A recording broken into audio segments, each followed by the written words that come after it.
morning, everyone, and welcome to our weekly Communities of Practice Sunday check-in session. My name's Priscilla Wong, and I'm a member of the Communities of Practice team. I hope everyone has had a good week, and I welcome you all to this half hour of Dharma, reflection, and community connection. It is customary for us in Australia to begin any meeting by acknowledging the traditional owners of our land.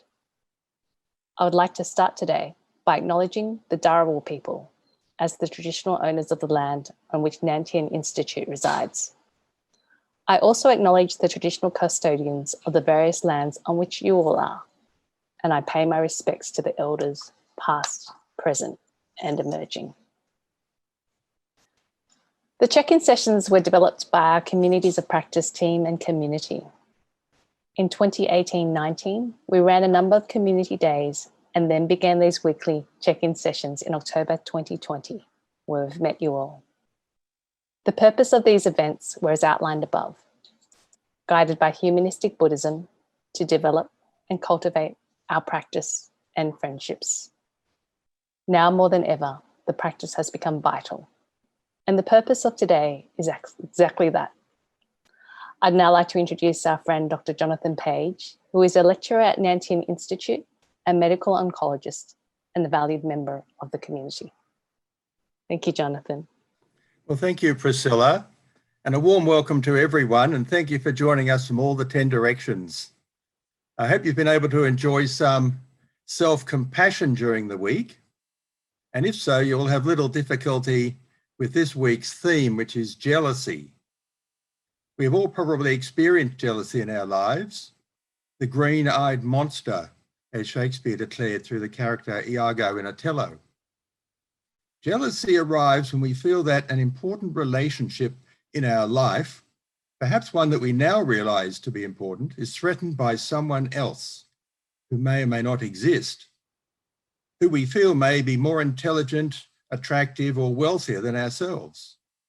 And of course, this may all happen on social media and then play out relentlessly in our mind. Jealousy may also include anger, fear, panic, resentment, helplessness, possessiveness, and grasping, breeding suspicion, doubt, and mistrust, all of which may escalate. And of course, all of these are in the territory of dukkha.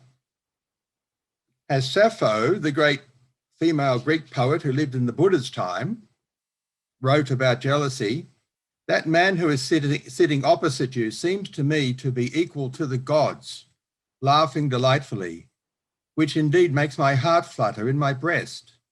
For when I look at you, even for a short time, it is no longer possible for me to speak. But it is as if my tongue is broken. I cannot see anything with my eyes. My ears are buzzing. A cold sweat comes over me. Trembling seizes me all over. I am paler than grass, and I seem nearly to have died. So, such is jealousy. Envy arises when we crave a neighbour's new car, or a colleague's promotion, or a friend's new shoes, particularly if these items are associated with a great deal of apparent happiness. In the simile of the Cloth Sutra, the Buddha declared that if the mind is neglected like unwashed cloth, then it becomes impure and corrupt. Such corruption includes anger, contempt, deceit, and jealousy. A mendicant who understands that jealousy is a corruption of the mind gives it up and finds joy connected with the teaching. Rapture springs up, the body becomes tranquil, bliss is felt, and the mind becomes immersed in samadhi. Deeply recognizing our jealousy can be transformative. How might this happen? Well, consider mudita, one of the 4 Brahma Viharas, the sublime state of unselfish, altruistic joy.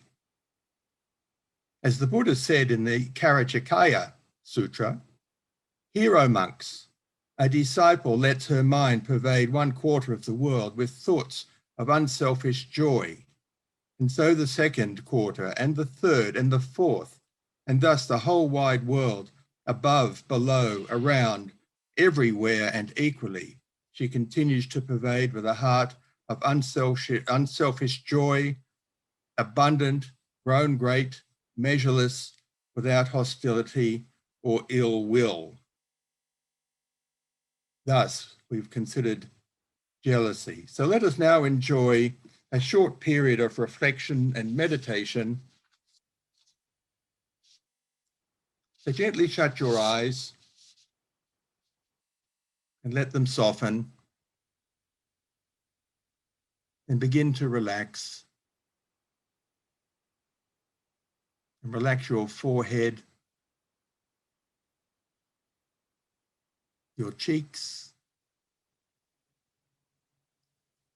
your lips, and all the facial muscles.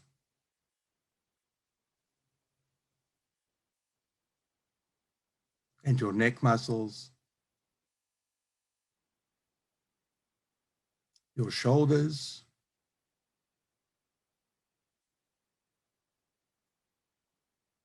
and your upper arms, and your lower arms, your hands, fingers, your thumbs,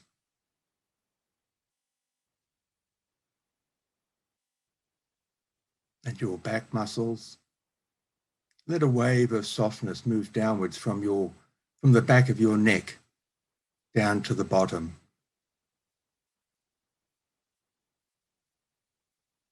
And so relax your thighs and your calf muscles and your feet, and finally the toes. So feel the whole body completely relax.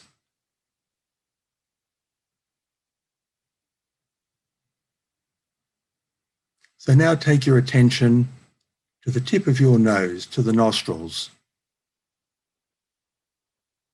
and watch the spontaneous rhythm of your wonderful breath. Notice the air moving in through the nostrils, often through one nostril more than the other.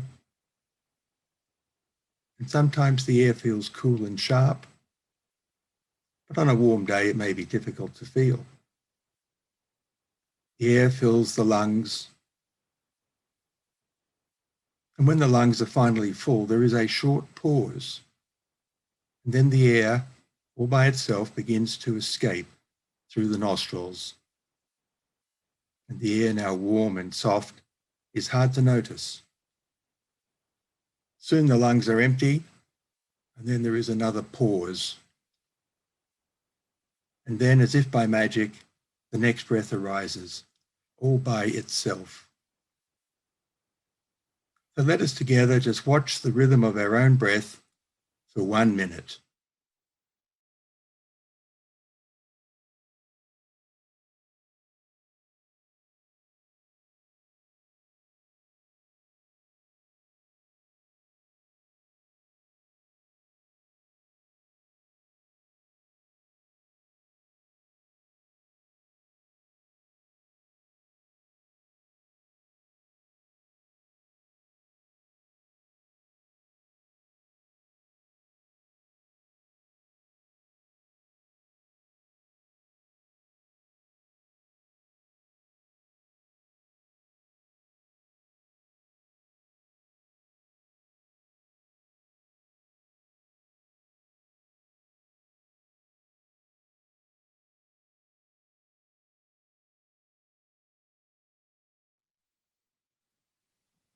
So when you're ready, you can return to the moment and slowly open your eyes.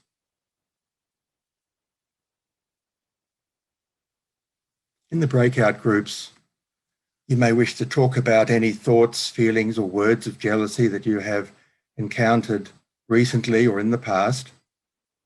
And you might consider, as Rumi said, if you could untie your wings and free your soul of jealousy, you and everyone around you would fly up like doves.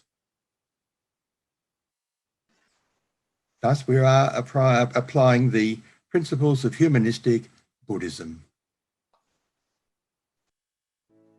Yes, I think that's good. Setting boundaries sometimes helps, as long as we do so mindfully and we're aware of these boundaries and perhaps don't leave them there forever. And it can be a motivator. Again, we need mindfulness to monitor our jealousy and to see where it came from.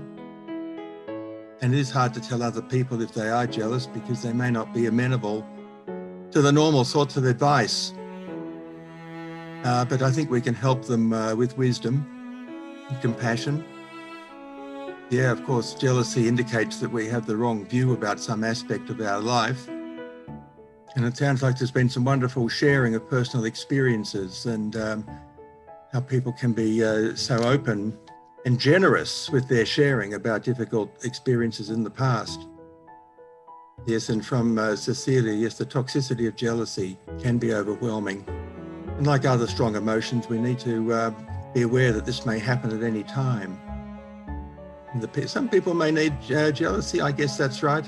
I think in our group, we discussed the jealousy of the second child, suddenly realizing that there's a baby attracting the attention of their parents, and what a powerful feeling that must be for that older child. Yes, all the experiences are coming through. This obviously has resonated. Jealousy and elusive ego, Joey, yes, driven sense of equality. Yes, it's all those things, an understanding of the diverse karmic paths. If it strikes, it's very hard to see it with that degree of perspective and rationality. That's where someone else can help, of course. Yeah, and jealousy, yes, that arises with all the competition in the modern world, the competitive spirit, which in itself is a form of insanity, quite often. Oh yes, and an experience from Dean, from childhood, yes. I think we all have unfinished business arising from childhood with all the competitiveness. Well, we might leave it there, and I'll just keep writing because these are all going to be accumulated and acknowledged. So Priscilla, we might conclude this part.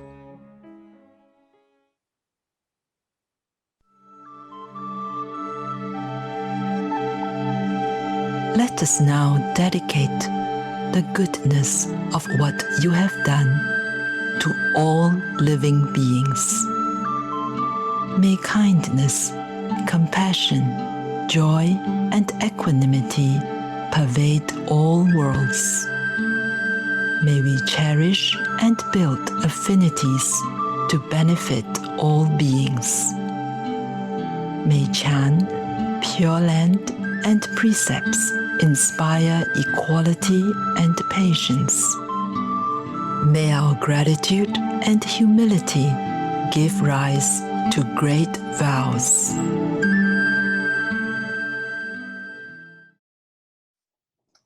Thank you, Jonathan.